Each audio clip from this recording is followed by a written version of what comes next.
శ్రీపాదరాజం శరణం ప్రపద్యే. శ్రీపాద శ్రీవల్లభ చరితామృతము అధ్యాయము 34. శబరేశ్వర వృత్తాంతము.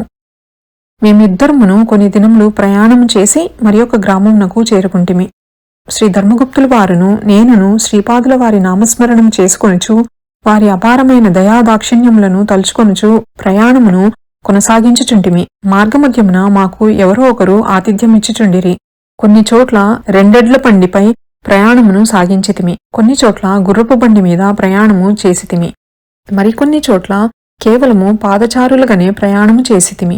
మేము ఏ విధముగా ప్రయాణము చేసినను మార్గమధ్యమున ఎవరి ఆతిథ్యమును స్వీకరించినను అదంతయు పరోక్షముగా వీక్షించడి శ్రీపాద శ్రీవల్లభుల లీలా విశేషముగానే తలంచితిమి. మేము చేరుకున్న ఆ గ్రామం నందలి విశేషమేమనగా ఒకానొక బ్రాహ్మణ గృహమున ఆ ఇంటిలోని సామాను అంతయును వీధిలో పడవేయబడుచుండెను.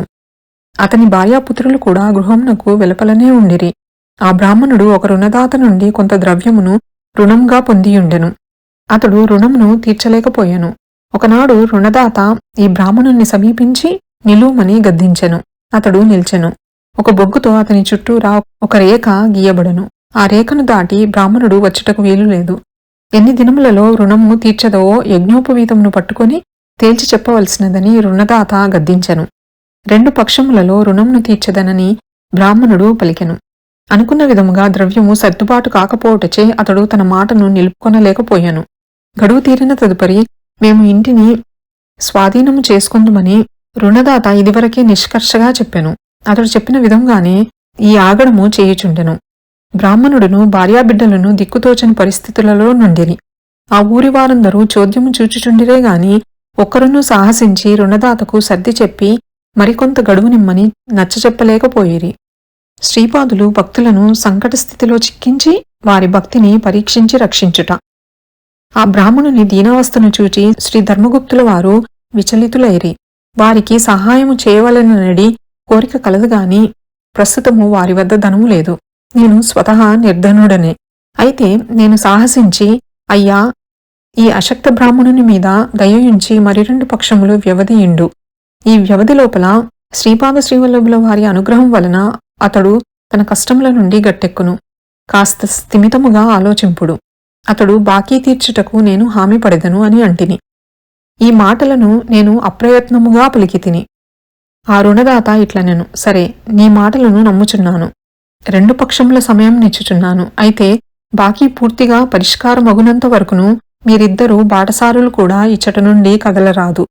ఒకవేళ బాకీ పరిష్కారం కాని ఎడల ఈ బ్రాహ్మణుని గృహంను స్వాధీనపర్చుకొనుటయేగాక నా చేత నిష్ప్రయోజనముగా గడువు నిప్పించినందులకు మిమ్ములను ఇద్దరినీ రచ్చకీడ్చెదను. అప్పుడు న్యాయాధికారి వేయు శిక్షకు మీరిద్దరును పాత్రులగుదురనెను. ఇచ్చిన గడువు లోపల నేను గాని ధర్మగుప్తుల వారు గాని బ్రాహ్మణుల అప్పు తీర్చుట అసంభవము. ఉచితానుచితములు పాటించక సాధ్యాసాధ్యములను ఆలోచింపక అవివేకి వలె నేను ఈ వాగ్దానమును చేసితిని. ఇటువంటి అనాలోచిత వాగ్దానమునకు నన్ను నేను నిందించుకొనవలెను. శ్రీవల్లభుల వారిని నిందించుట తగదు. నాతో పాటు ధర్మగుప్తుల వారిని కూడా సంకట పరిస్థితిలో నెట్టివేసితిని. ఇది మరి ఒక పాపకార్యమగును. వాక్కును నియంత్రించుకొను శక్తి లేకపోవటచే ఎన్ని అనర్థములు కలగగలవో ఈ నిదర్శనము చాలును. ప్రభులీలలకు అంతెక్కడా. ఇటువంటి సందర్భములు ఏర్పడినప్పుడు మాత్రమే దృఢభక్తి కలుగుటయో లేక భక్తి రాహిత్యం ఏర్పడుటయో జరుగుచుండును. ధర్మగుప్తుల వారు నిశ్చింతగా నుండిరి. వారిట్లనిరి. శంకరభట్టు, జరిగిన దానికి చింతింపవలదు. జరిగినది, జరుగుచున్నది, జరగబోవున్నది అంతయునూ వారి లీలా వినోదము. బ్రహ్మలిఖితమెట్లుండునో అది జరగక తప్పదు. బ్రాహ్మణుని ఇంటిలో సంభారంలో ఏమీనూ లేవు. అతడు నిర్ధనుడై ఉండెను. అతడును అతని కుటుంబంలోని వారును ఎలాగునను పస్తుండియే తీరవలెను. వారితో పాటు మేమిరువురము కూడా అతిథులమై ఉంటిమి. మేము కూడా పస్తుండియే తీరవలెను. శ్రీపాదుల వారి అనుగ్రహంన నిలువ నీడ దొరికినది.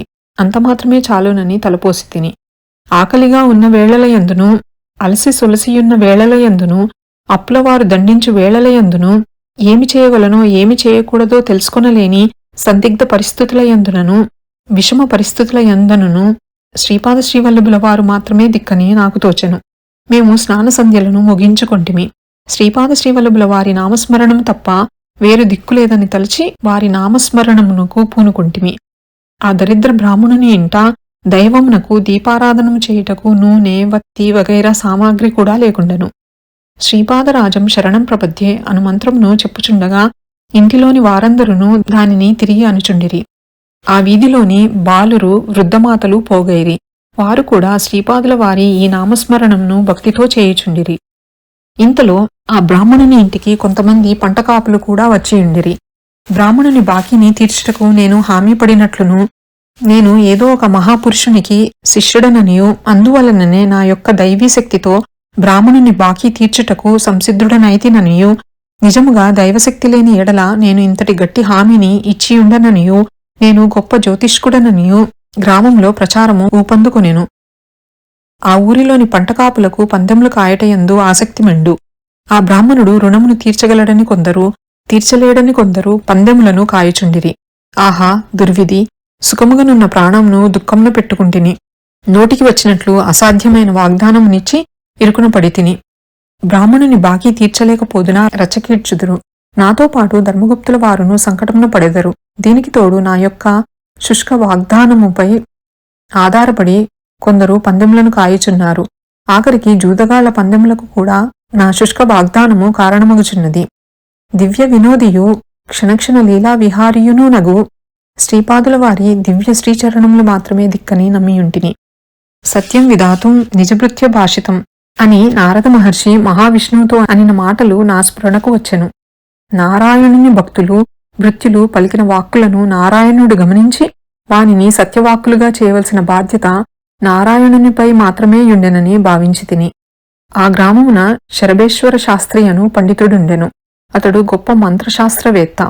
అతడు ఏదో ఒక ప్రేతాత్మ అనుగ్రహంన భూత భవిష్యత్ వర్తమానములను తూచా తప్పకుండా చెప్పుచుండెను. కొంతమంది పందెగాళ్లు శరభేశ్వరుని వద్దకు పోయి విషయంను వివరించిరి. అతడు ఆ ప్రేతాత్మను శరణు వేడెను. ఆ ప్రేతాత్మ బ్రాహ్మణుడు బాకీ తీర్చలేడని చెప్పినది. దీనితో పందెముల జోరు మరింత హెచ్చెను. గ్రామంలోని పందెగాళ్లైన పంటకాపులు నూర్ల కొలది వరహాలను పందెము కాయజొచ్చిరి. శరభేశ్వర శాస్త్రి గొప్పవాడా, శంకరశాస్త్రి గొప్పవాడా అను విషయము ఈ పందెములో నిశ్చయింపబడునని పందెగాళ్లు ఉత్సాహంతో పందెములు కాయుచుండిరి. శ్రీపాద ప్రభు, ఆఖరుకు నన్ను జూదగాళ్ల మధ్య నిలిపితివి. రచ్చకీర్చబడుటకు సిద్ధము చేసితివి. లేనిపోని ఆశలను కల్పించి ఆ బీద బ్రాహ్మణుని కడగండ్ల పాలు చేయదల్చితివి. ధర్మస్వరూపులైన ధర్మగుప్తుల వారిని కూడా సంకటముల పాలు చేయదల్చితివి. ఈ దివ్య వినోదము యొక్క అంతరార్థమేమిటో నాకు అవగతం కావటలేదు. అంతంత మాత్రము చదువు గలవాడనైన నేను ఏమాత్రమును ఆధ్యాత్మిక శక్తి లేనివాడను. జ్యోతిష్యాది మహావిద్యలను ఎరుగనివాడను. జపతపములు, యోగాభ్యాసములు, కఠినమైన నియమనిష్టలు లేనివాడను. కుతూహలమున శ్రీపాదుల వారి దివ్య చరిత్రమును వ్రాయుటకు సంకల్పించి తినిగాని అందులకు తగిన ఏమాత్రమూ అర్హత నేను లేనివాడను. నన్ను ఎట్లు కాపాడి ఉద్ధరించదవో నీ ఇష్టము అని ప్రార్థించి తిని. మొండివాడు రాజకన్నా బలవంతుడని సామెత. నాలో మునుపు ఎన్నడూనూ లేని ధైర్యము చిగురింపసాగినది. కానున్నది కాకమానదనియు శ్రీపాదుల వారు నన్ను ఏదో ఒక విధమైన ఉపాయముచే ఉద్ధరించెదరనియు దృఢముగా విశ్వసించి తిని. శరభేశ్వర శాస్త్రికి ఒక చెల్లెలుండెను. ఆమె కూడా అదే గ్రామమున నివసించుచుండెను. ఆమెకు ఉషక్కాలమున ఒక స్వప్నము కలిగెను. ఆమెకు మిక్కుటముగా జ్వరము వచ్చినట్లును, ఆమె యొక్క భర్త మరణించినట్లును, ఆమెకు వైధవ్యము కలిగినట్లును ఆ స్వప్నం యొక్క సారాంశము. ఆమె తన అన్నగారైన శరభేశ్వర శాస్త్రిని స్వప్న ఫలితమును గూర్చి ప్రశ్నించెను.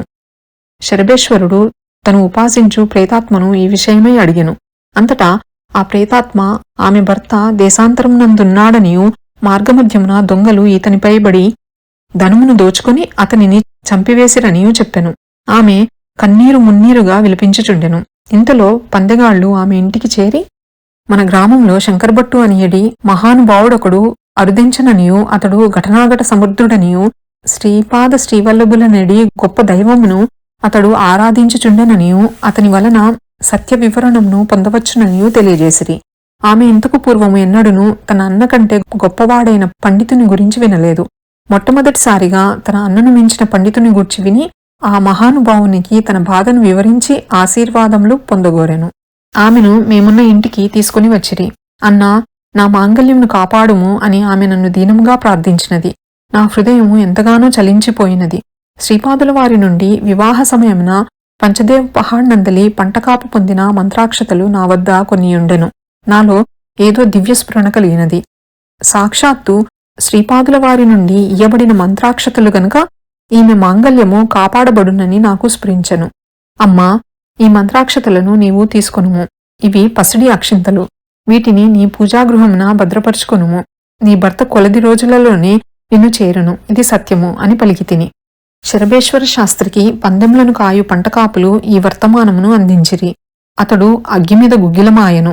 నిజముగానే నా భర్త సజీవ స్థితిలో ఇంటికి వచ్చిన ఎడల ఆ బీదబ్రాహ్మణుని బాకీ తీర్చివేయుటయేగాక శంకరభట్టును గురువుగా స్వీకరించి నేను కూడా శ్రీపాద శ్రీవల్లభుల వారిని ఆరాధించదనని అతడు పలికెను. 3 రోజులు గడిచినవి. ఈ 3 రోజులలోనూ కొంతమంది పంటకాపులు నేనుంటున్న బీదబ్రాహ్మణుని ఇంటి ఆహార సామాగ్రిని తెచ్చుచుండిరి. వారు నా మీద పందెమును కాసినవారు. నేను విజయుడనైనచో వారు కూడా విజయమును పొందెదరు. వారికి పందెంలో విశేష ధనము లభించును. 3 రోజుల అనంతరము 4వ రోజు శరభేశ్వర శాస్త్రి చెల్లెలు భర్త దేశాంతరము నుండి క్షేమముగా వచ్చెను. ఆ బ్రాహ్మణ స్త్రీ ఆనందమునకు అంతులేదు. నేను ఇచ్చిన మంత్రాక్షతల మూలముననే ఆమెకు సౌభాగ్యం నిల్చెనని ఆమె తలపోసెను. ఆమె భర్తను దొంగలు మార్గమధ్యమున చంపబోగా ముస్లిం పహిల్వాన్ ఒకడు ఆ దొంగలను సంహరించి ఆ బ్రాహ్మణుని రక్షించెను. ఆహా, శ్రీపాదుల వారి మహిమ అపారము. శరభేశ్వర్ శాస్త్రిలోని అహంకారము నశించెను. నా యొక్క జోష్యము నిజమైన కారణమున మేము ఉంటున్న ఇంటి యజమాని రుణమును శరభేశ్వర శాస్త్రి తీర్చివేచెను. శరభేశ్వరుడు నన్నును ధర్మగుప్తుల వారిని తమ ఇంట ఆతిథ్యమును స్వీకరించవలసినదని కోరెను. మేము వల్లేయంటిమి. శరభేశ్వరుడు, అయ్యా, దశమహావిద్యలలోనూ ఒకటైన ధూమావతీదేవిని నేను ఆరాధించువాడను. తంత్ర గ్రంథముల ప్రకారము ఆమె ఉగ్రతారయే. ఆమె ప్రసన్న అయిన ఎడల రోగశోకములను నాశనము చేయును. కుపిత అయిన ఎడల సర్వసుఖములను కామనలను నాశనము చేయును. ఈమెకు శరణాగతి చెందుట వలన విపత్తులు నాశనమై సంపదలు లభించును. ఆమెకు కోపము కలిగిన ఎడల క్షుత్పిపాసలు, కలహములు, దారిద్రములు సంభవించును. నేను ఆ మహాతల్లి అనుగ్రహమును పొందితిని. ఉచ్చాటన, మారణాదులను ఆ మహాతల్లి నివారించును. చేతబడి మొదలైన వాటిచే బాధపడు జనులను రక్షించుటకు ఈమె ఉపాసన అనివార్యము.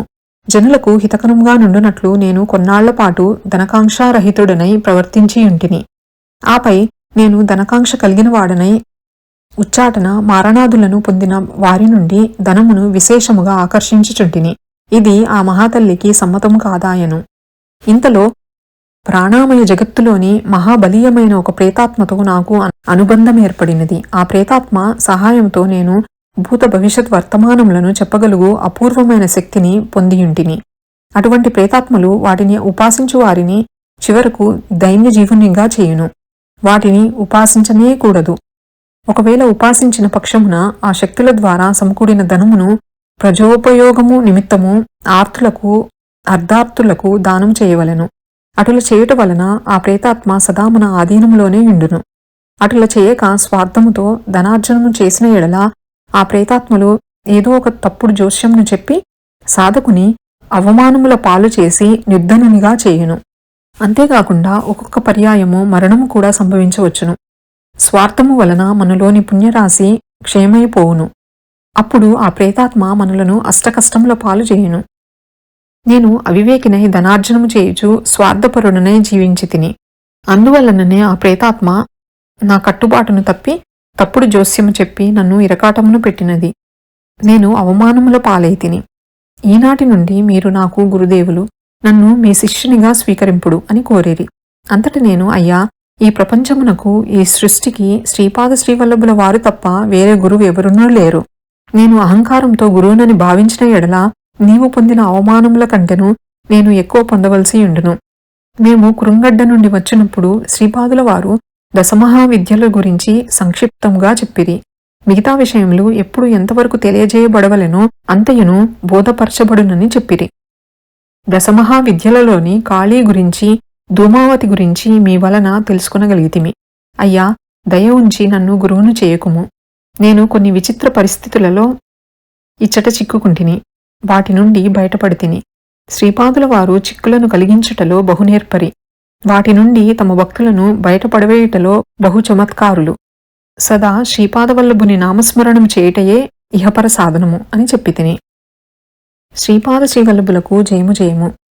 శ్రీపాద శ్రీవల్లభ చరితామృతము 34వ అధ్యాయము సంపూర్ణము. శ్రీపాదరాజం శరణం ప్రపద్యే.